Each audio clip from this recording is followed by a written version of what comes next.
I noticed something. Third wave feminists, they want equal treatment. But they only want equal treatment when it benefits them and when it's fun for them. When it comes to being held accountable for their actions, they don't want equal treatment then. Like, they want to do the fun stuff. Like, they want to get in a man's face and talk shit to him and call him a bitch. But if the man puts her in her place and, doesn't even hit her, but just puts her in her place, tells her to shut the fuck up, then her and all of her friends around her will say, hey, whoa, man, you can't talk to a woman like that. All her white knight friends who will never get laid by her, but, they hold on to that hope. They'll say, hey, that's not cool. You can't talk to a woman like that, man. You got to respect a woman. Well, the only problem is our society made these standards that you got to treat women like the angels they are back in a time where women were expected to act like angels, and they did. You see, back at a time where women had firmly established roles in society, and rarely did they deviate from them. And if they did deviate from them, guess what they were told? You're not being very ladylike. You need to act like a lady. And that is a phrase that has since become extinct. When's the last time you heard that concept applied to any woman, even in conservative and traditional circles? When's the last time you heard someone say, you need to act like a lady, or that's not very ladylike? It's extinct. People don't say it anymore because standards aren't applied to women anymore. That's not equality. Okay, that's called the privilege of being a woman these days in the age of cultural Marxism and third wave feminism. I expect the liberal women to act like this and to do this. Those liberal women who get, dress up in the black bloc Antifa gear and go out protesting Trump, and then, because they're brainwashed and told that they can do anything a man can do, they try to get in a fist fight with someone, and they get their face pounded in. I know that shit happens. I've seen it happen. I've seen the videos on YouTube. I don't like it, but it happens. What I don't expect and what disappoints me is when a so-called conservative woman will say that she's a conservative and say that she's a traditionalist, but then she'll go and place so much emphasis on how strong and independent she is. If she was really a traditionalist, she would know that in the context of a traditional family structure, it really doesn't matter how strong and independent a woman is. If you go up to a traditionalist guy and you ask him, okay, what are the qualities you look for in your future bride and the woman that you want to spend the rest of your life with? You know what the last words that are going to come out of his mouth are going to be? The last words are going to be, well, I want a woman who's strong and independent. And if she's not strong and independent, then that's not a woman I could spend the rest of my life with. You will never hear that. Because you know whose job it is to be smart and independent? That's the man's job.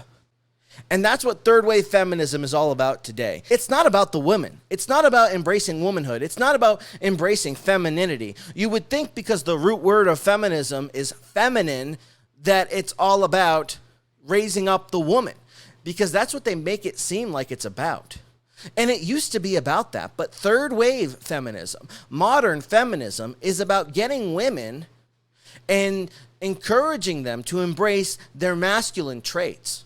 Okay, you see these Hollywood productions, and ever since the 1970s, the liberals and the third wave feminists and the cultural Marxists have controlled every piece of media, every piece of entertainment that we as Americans indulge in, and the result of that has been a culture that is dominated by cultural Marxism, okay? Starting in the 1970s, that started the process where American values stopped being about Judeo-Christian and conservative values and started being about cultural Marxism and third wave feminism, because even people who are apolitical, even women who are so-called conservatives, they are indulging in all of this entertainment around them that is propelling forward a feminist left-wing message. So, you see these Hollywood productions, and, most recently a show came out called We Are Lady Parts, I believe is the name of it. And the whole cast is all women, all Muslim, okay? And the main character is this woman who wears a hijab, okay? And throughout the show, she acts like a badass. And, you know, women all over the world watch this show, and they're like, you go, girl. You say it, sister. And, you know, they look up to this woman character. That is their role model, okay? And, you know, role models like this have been what has shaped Western society in the last 50 years. But here's the thing. It's not a feminist show. Everyone around the world thinks it's a feminist show. But really, what it is HBO paid an actress to put on a hijab and do a caricature of a man. Because let me tell you what this character does throughout the show. She does things like she kicks down a door and goes, "Hua, hua." She punches a guy in the face and goes, "Hua, hua." And she acts like a badass. You know what she acts like? She acts like she's strong and independent and smart. She's doing a caricature of a man. Okay? That's not feminism when you pay a woman to act like a man. Okay? That's embracing manlyhood. That's embracing masculinity. Who would have thought?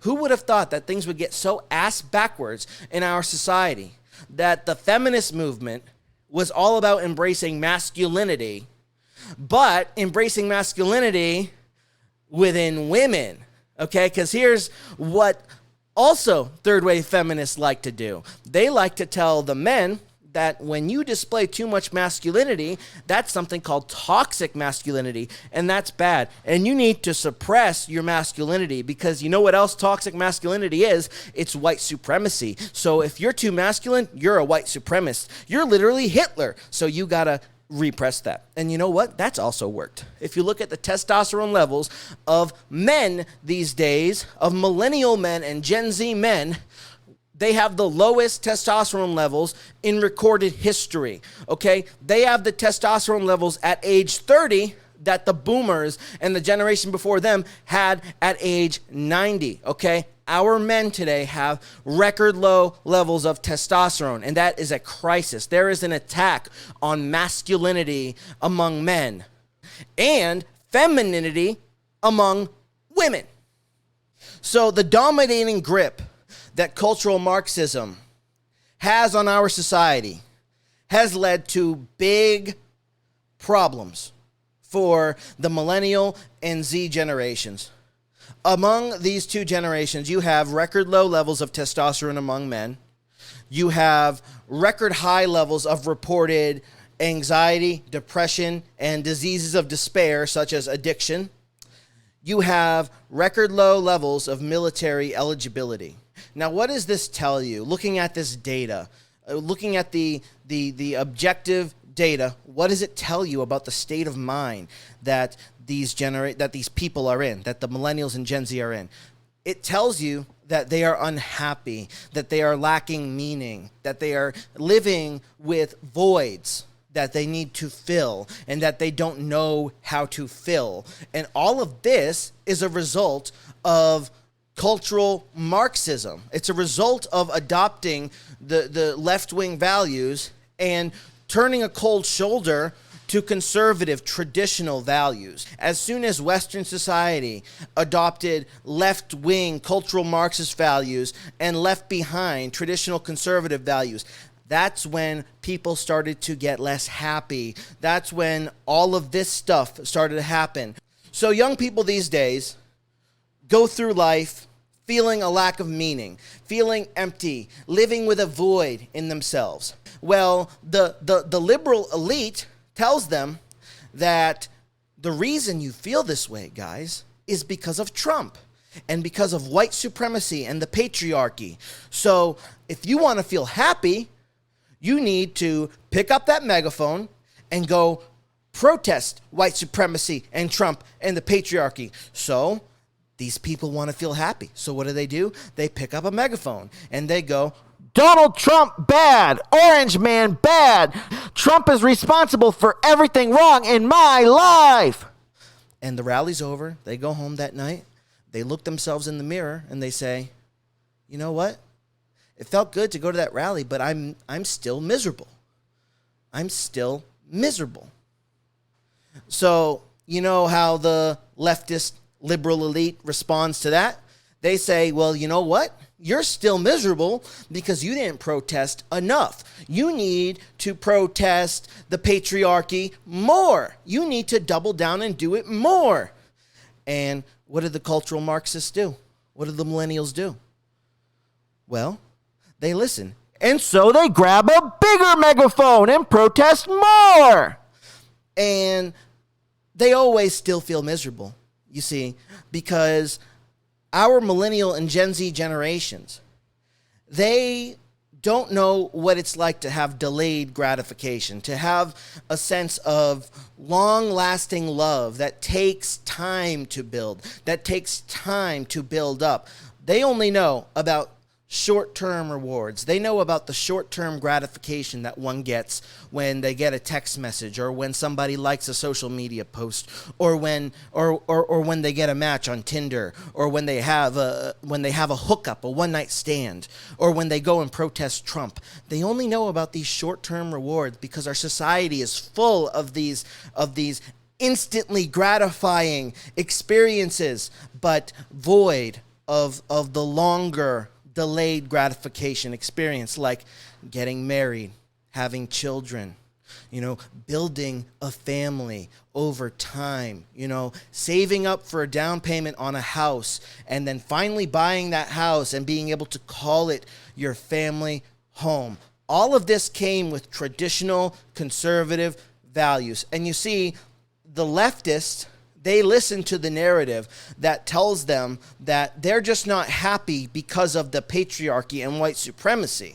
They listen to it. And even though they keep protesting and fighting against the patriarchy, and even though leftism dominates their culture, they still find themselves miserable.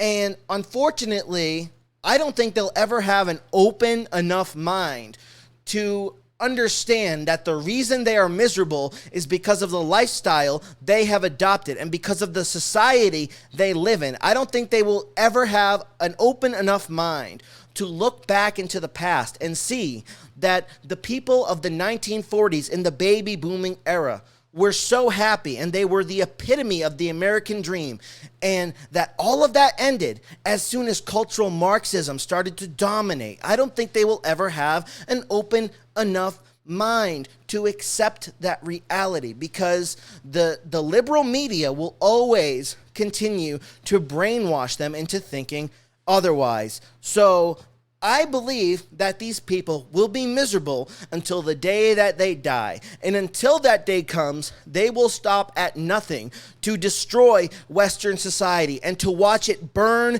crash, and fall. And that is why they need to be stopped